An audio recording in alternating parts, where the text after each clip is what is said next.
Bienvenue sur Africa 24. Notre invité du jour est Monsieur Emmanuel Ilunga, président de l'Action républicaine pour le progrès, l'ARP. Bienvenue sur ce plateau, Monsieur Ilunga. Merci de m'avoir invité. Je suis reconnaissant. Monsieur Ilunga, dites-nous, la RDC est sous tension depuis l'adoption de la loi électorale par le Parlement.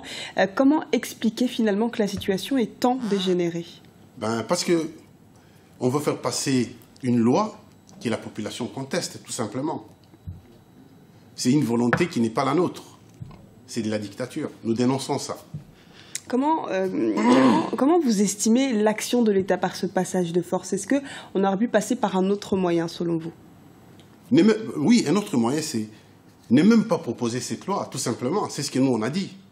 On a dit ne proposez pas cette loi. C'est ça, un autre moyen.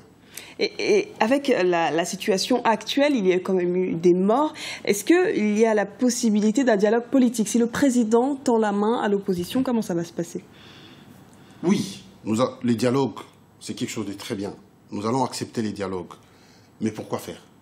Parce que les dialogues doivent aboutir à quelque chose. L'opposition a dit, il ne faut pas adopter cette loi. Il ne faut même pas la proposer. Ils n'ont pas écouté l'opposition. Alors, sous quelles conditions allez-vous discuter avec la majorité? Parce que si c'est le pouvoir qui propose... Nous, on demande purement et simplement qu'on enlève cette loi et qu'on respecte la Constitution, et les opposants respectent la Constitution, et le pouvoir politique respecte la Constitution pour que nous ayons aux élections en 2016.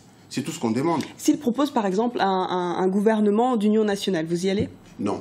Le gouvernement d'union nationale pour servir à quoi? Parce que quand il y a un gouvernement d'union nationale, c'est quand il y a des tensions politiques, il y a des contestations. Comme actuellement. Il y avait des... Ça, c'est une tension créée par le pouvoir. Et donc, le pouvoir qu'il a créé a la possibilité de l'arrêter. Les opposants, ils demandent qu'une seule chose, c'est d'aller aux élections en 2016. Donc, que le pouvoir respecte la Constitution. Et que le président actuel, donc Joseph Kabila, qui ne se représente pas, la Constitution lui reconnaît 2 mandats. Il a fait les 2 mandats. Et vous savez très bien en 2016 comment les élections se sont passées. Il y a eu beaucoup de contestations.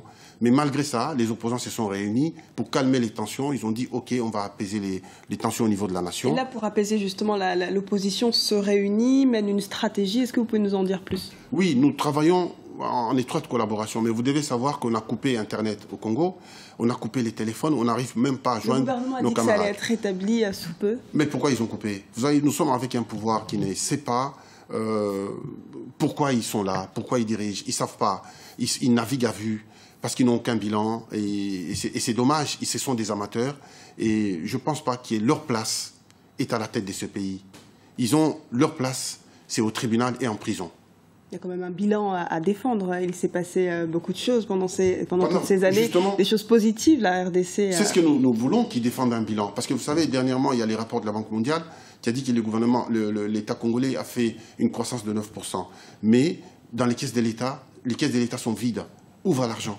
C'est-à-dire la corruption gangrène. Ça, c'est pas moi, c'est les rapports de la Banque mondiale. La corruption gangrène jusqu'au plus haut niveau de l'État. Y compris les chefs d'État. Ils sont tous plongés dans la corruption. Est-ce qu'on va attendre jusqu'à 2016 finalement? Est-ce que ces élections vont se tenir? Est-ce qu'il y aura peut-être un boycott de l'opposition? Non, nous n'allons pas boycotter les élections en 2016. Pourquoi nous allons boycotter? Nous voulons justement ces élections-là. Nous, l'opposition, nous sommes en train de nous organiser. Et s'il y a le recensement, est-ce que l'opposition... Mais les recensements pour un pays comme la RDC, je pense que ça va prendre...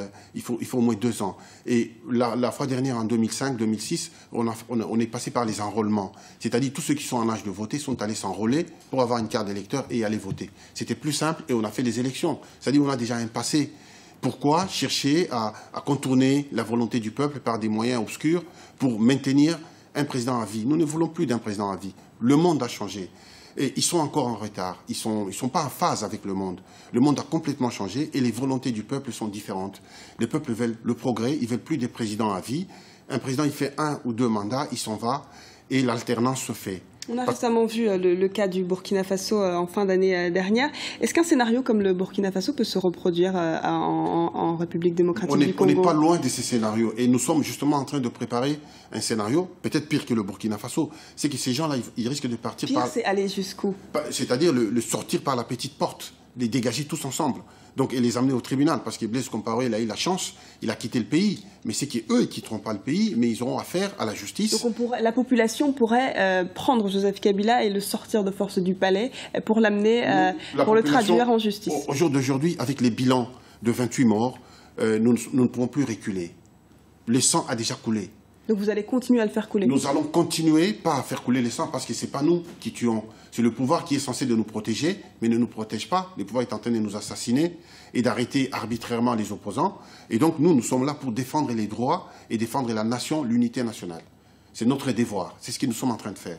Qu'est-ce que vous allez faire pour, particulièrement, qu'est-ce que l'ARP va faire pour apaiser les tensions? Mais l'ARP, nous avons demandé une réunion d'urgence. Et nous avons des amis qui sont venus du Canada, des États-Unis, et certains qui sont en Europe. Et moi-même, je suis à Paris depuis hier. Et donc, nous sommes en train de travailler beaucoup pour trouver des solutions ensemble, la riposte qu'il faut amener. Ça, ce sont des discussions. Déjà, ce sont des discussions de la diaspora, mais concrètement sur le terrain, qu'est-ce qui se passe? Oui, mais nous travaillons en communion, en symbiose avec ceux qui sont sur place, parce qu'aujourd'hui, vous savez très bien que le monde n'est plus coupé, le Congo ne vit pas en autarcie. Le Congo a des bras en dehors du Congo. Il y a un aspect international et un aspect national. Donc, nous voulons que tous ces aspects soient pris en compte dans les décisions que nous serons amenés à prendre demain. Très bien. Merci beaucoup d'avoir répondu à nos questions, Monsieur Ilunga. Je rappelle que vous êtes donc le président de l'Action républicaine pour le progrès, l'ARP, un parti de République démocratique du Congo. Merci. C'était l'invité du jour. Merci de nous avoir suivis. Restez sur Africa 24, l'information continue.